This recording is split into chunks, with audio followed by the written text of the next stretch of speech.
Some people love being single, others not so much. They just want to find the right person, settle down, and spend the rest of their lives wishing they were single again. What was my point? Oh yeah, the dish on dating. So if you're single and not loving it, this episode is for you. First up on the singles menu, a baked mac and cheese just loaded with sweet caramelized onions and cured duck sausage, crispies. Crispy! On the side, tender asparagus sautéed with tamari and toasted garlic. Sautéed! For dessert, tangy, sweet, pink grapefruit meringue pies. Pie! Panos is gonna praise succulent duck sausage. The bird is the word, bro. I'm Nadia G, and this is Bitchin' Kitchen.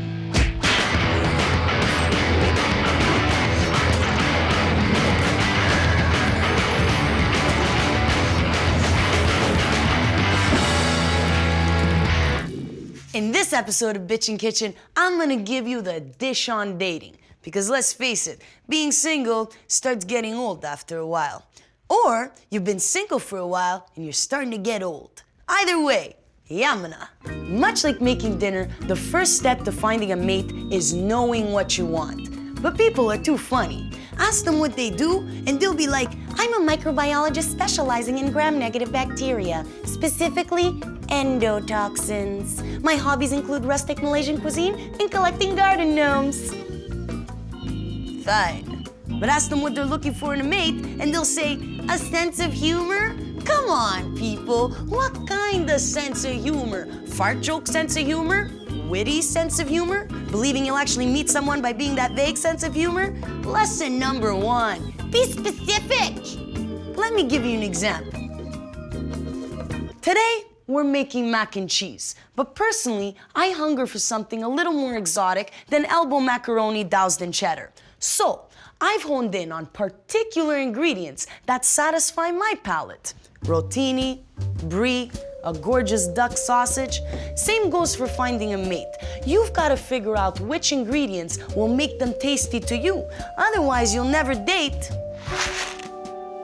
outside the box. Capisce? Let's get cooking. Here I've got some rotini pasta. Their spiral shape really grabs onto the sauce, plus they got a nice robust texture you can really sink your teeth into. Now, since we're making a baked mac and cheese, we only want to parboil the pasta for about 8 minutes. Otherwise, between the pot and the oven, it'll get all musciolito. Okay, on to our cheese sauce.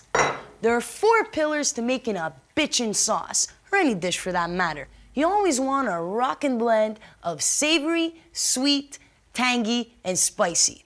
Some people will call this well-balanced, but come on, look at me. Bah, let's start with the sweet and caramelize 4 red onions. Wow, I got that. Now, 4 red onions may seem like a lot, but in my book, you can never have too many caramelized onions hanging around. You can use them in soups, salads, on meat or fish, No, I think that about covers it. Heat a tablespoon of extra virgin olive oil in a saucepan on medium. Add a nice pinch of sea salt and saute them for about 8 minutes.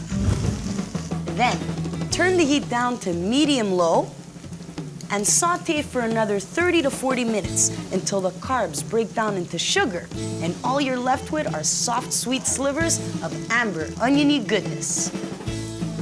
Perfect. They're done. We'll just take them off the heat. See? It ain't difficult to make caramelized onions. All you need is strategy and patience, which brings us to our second dating lesson. Know where to look, strategy, and persevere until you get it. Patience.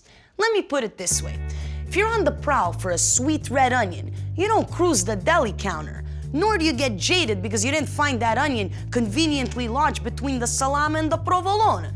So why then, when we're looking for a mate, do we think we're gonna find them in a dark club while getting tanked and doing the freaking pouty air punch dance? Oops, oops, oops, oops. Speaking of cheesy, let's get back to our sauce. And it's time to add the savory flavor component, our cured duck sausage. And here's Panos to tell us more about this gorgeous saucisson. Panos? Thanks, Mads. Duck is the fairest of all the fowls. Because of its rich flavor, tasty fat, and versatility, I like to think of it as pork with wings. Duck sausage is in a league of its own, bro. I mean, look at this baby. It's moist, it's smoky, it's salty, it's bursting with flavors of garlic and paprika. It's got zing. The best duck sausage comes from Canada or France. But don't worry, almost every city's got a duck specialty shop that imports the good stuff. And if not, check the internet. And if you don't have the internet, me, bro, ask your cousins, because that's life. You want something special, you gotta make an effort. And if you can't find it, ask around. Dating lesson number 3. You gotta get the word out there, bro. Me, when I was ready to settle down, I told all my friends that I knew. Find me a nice Greek girl who wants to get married. And that's how I met my wife. She's Greek, she's a girl, and as for the nice part, 2 out of 3 is good enough. Ρε τι λες! Τι να πω, Είσαι στα καλά σου! Σταμάτα, babe, τι είναι στα καλά. Δεν τρέπεσαι! Τι να ντρέπομαι. Πάνω! Τι να ντρέπομαι. Θα σε σκοτώσω! Εντάξει, κάτσε καλά. σκότωσέ με, θα σκοτωθώ μόνος μου. No comment, bro. We'll slice this succulent sausage into small cubes. So juicy, so full of flavor. Panos wasn't kidding, man. This sausage is on par with any cured pork sausage. And I'm Italian, let me tell you, we love our pork sausage. We'll crisp them up in a dry pan over medium heat. Because this sausage has got lots of gorgeous duck fat, you don't need to add oil to the pan. By simply applying dry heat, the fat is gonna melt and crisp up the salty sausage meat. Kinda like bacon, but duckier. After a quick break, we're gonna finish up this rich mac and cheese and learn everything you've ever wanted to know about bay leaves. Is that enticing? Now, how much people want to know about bay leaves? Don't worry, we cut that bit.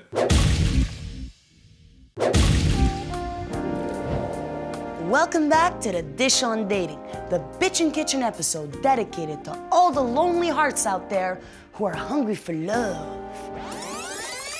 Man, can someone tell these network executives stop messing with my lines? So we learned a couple of lessons when it comes to acquiring a partner. Let's recap. Numero uno, really specify what you're looking for in a mate, besides a sense of humor. Numero due, know where to look. I mean, you won't find prosciutto in a vegan restaurant, so if you're looking for an accomplished partner, I told you, stay away from vegan restaurants. Bitchin' Kitchen apologizes if any vegans were offended by this joke, as they likely don't have the energy to fight back. And numero tres, make an effort. You gotta get the word out there, bro. Yep, back to the mac and cheese. We've been sauteing our cured duck sausage for about 10 minutes. Man, these crispy bits are gonna add a ton of flavor to our cheese sauce.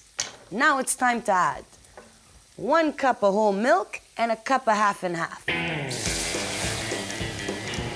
Next, throw in our sweet caramelized onions, a small pinch of sea salt, and finally, some freshly cracked pepper. The second it starts to boil, turn the heat down to medium-low, because it's time to add the tangy flavor, our cheeses. Throw in 2/3 of a cup of rindless brie. This is gonna add a buttery texture. Then add 1 cup of aged cheddar for sharpness. And half a cup of friulano for existential angst. Friulano's the best.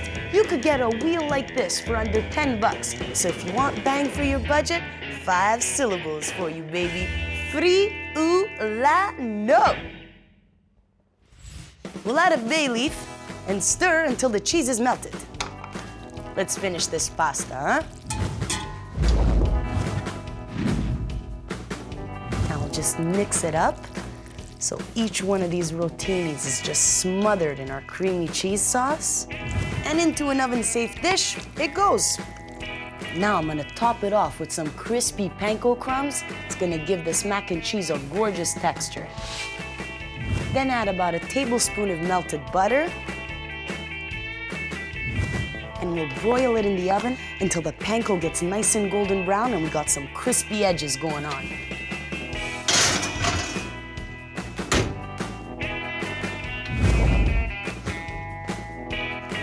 Come on, look at this mac and cheese. All that gorgeous browning, our creamy cheese sauce. Mangiamo, no?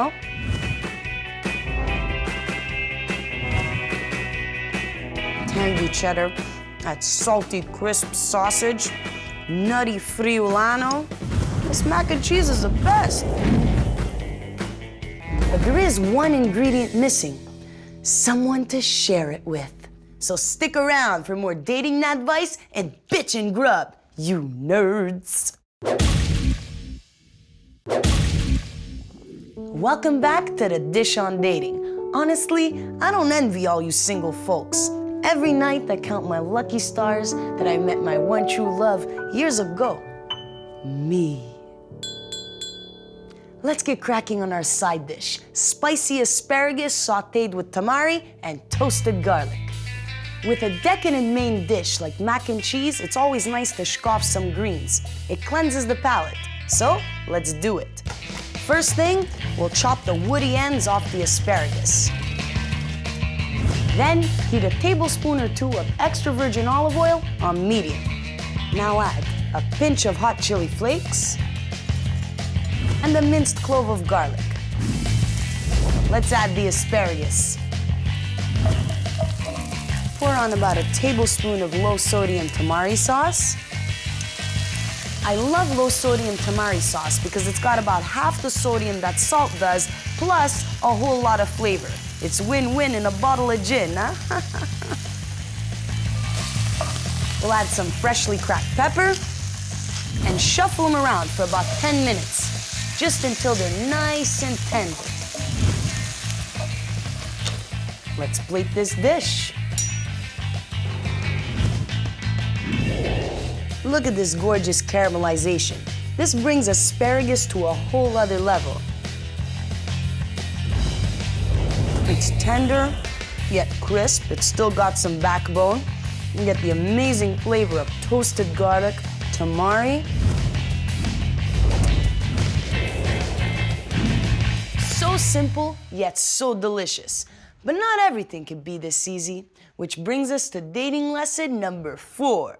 When dating online, invest the time. The simple act of having a dating profile up isn't enough. You need a good dating profile. As the old Italian saying goes, just because you have tomatoes doesn't mean you have sauce. And after looking at some of the dating profiles out there, let me tell you, the pantry is a few spices short of a good dinner. Ladies and germs, I present to you the worst dating profile opening lines I've ever come across. The 5 worst opening lines she's ever come across ever. Number 5. Looking for some quiet conversation, yet a little excitement. What more could a woman ask for? A low talker who can provide minimal excitement. Sold! Number 4. Starting to be happy again. That's nice. Number 3. This one's in all caps. One last attempt. Ma, who are you, a collection agency? Number 2. What is worth remembering? Let's see. To stop pseudo-philosophizing and take your meds, you nerd. Number 1. And my number 1 all-time favorite, female wanted. Because you gotta love a guy with standards. Man, with these kind of prospects out there, it's no wonder people are stressed about finding a mate. But always remember that stressed is desserts, spelled backwards. So let's get cracking on our pink grapefruit meringue pies. Now, I'm not a big baker, so I like to keep it simple when it comes to desserts, particularly pie crusts. Oh, who has the patience to cut up little pieces of butter and then put them on ice, then take that butter, put it in the dough, put the dough in the freezer. Man, get out of here, I'm wearing 3-inch heels. That's why we're gonna make a delicious but easy chocolate graham cracker crust. And we'll start by filling one of these suckers up with about 20 graham crackers. Seal it up and take out your frustrations on it. Another Saturday night alone? Another serial texter who thinks LOL is the answer to everything? How are you, LOL? Wanna go for coffee, LOL? No, what's so funny? Huh? There we go. Now, we're gonna put this into a big bowl, throw in a half cup of grated semi-sweet dark chocolate, a quarter cup of brown sugar, and 5 tablespoons of melted unsalted butter. Mix it up. Now we'll scaff this crust mixture into pie molds.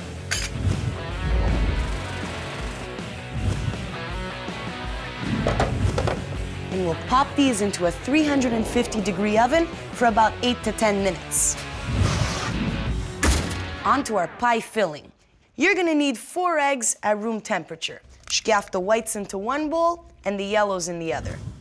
To the yellows add about a tablespoon of grated pink grapefruit zest, a tablespoon of lemon zest, a 1/4 cup of pink grapefruit juice, and a 1/4 cup of lemon juice. Make sure it's fresh. Mix it up. And set aside. Now, in a heavy saucepan, add 1½ cups of water, 1/3 cup of cornstarch, 1¼ cups of sugar, small pinch of salt, and bring it to a boil over medium heat. Whisking constantly.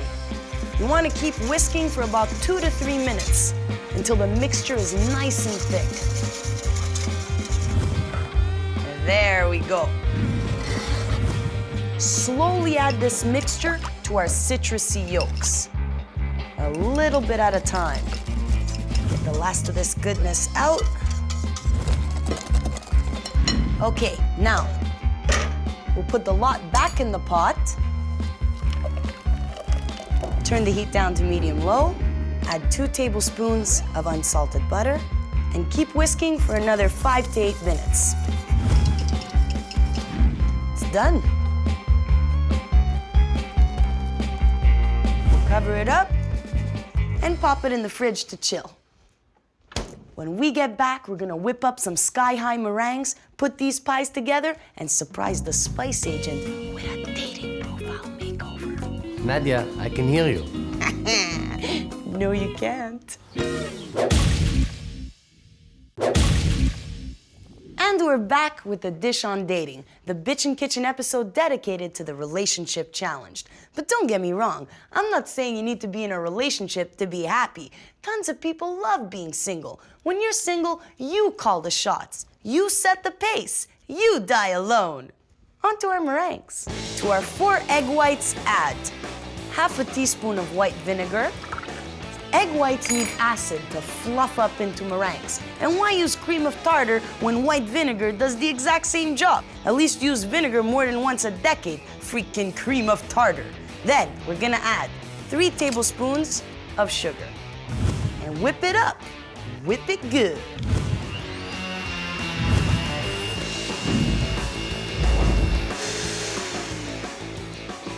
See? These peaks mean we're done.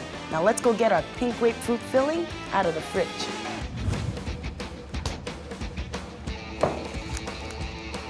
Oof. I wish you could smell this. The citrusy aroma of fresh lemon and pink grapefruit. And look at this color. Pretty bitchin' spin on lemon meringue pie.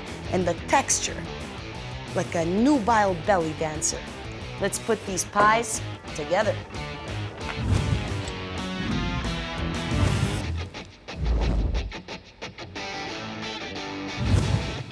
Now we'll pop these in a 375-degree oven for about 10 minutes, just until the meringues brown slightly.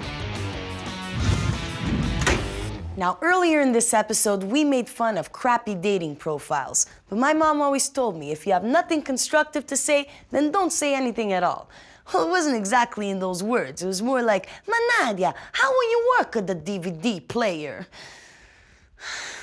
In the name of constructive criticism, it's time for... Dating Profile Makeover! Congratulations, Mr. Mr. Yecheskel Mizrahi. Mr. Smith, you are the lucky winner of a Dating Profile Makeover by Nadia G. Oh, no. Oh yes, Mr.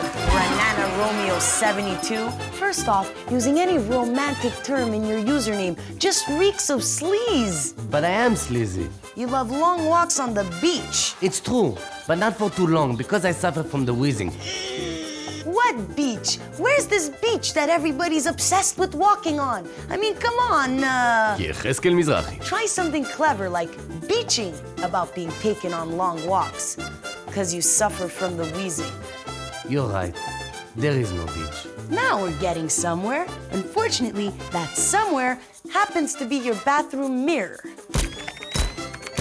Put some pants on. Okay, I get it. No more romantic names, no self-photo, and no more long walks on the beach because I suffer from the wheezing. Yeah, something like that.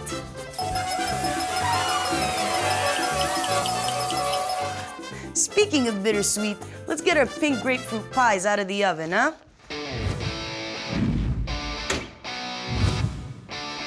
Nice. Such cuties.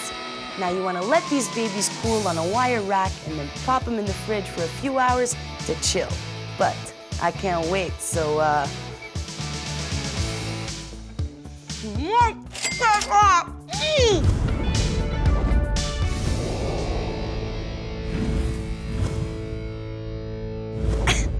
And there you have it, a delicious singles meal and some sound dating tips to digest along with it. Hopefully my advice will work out for you and you'll finally meet that special someone to stare off into the sunset with and all that crap.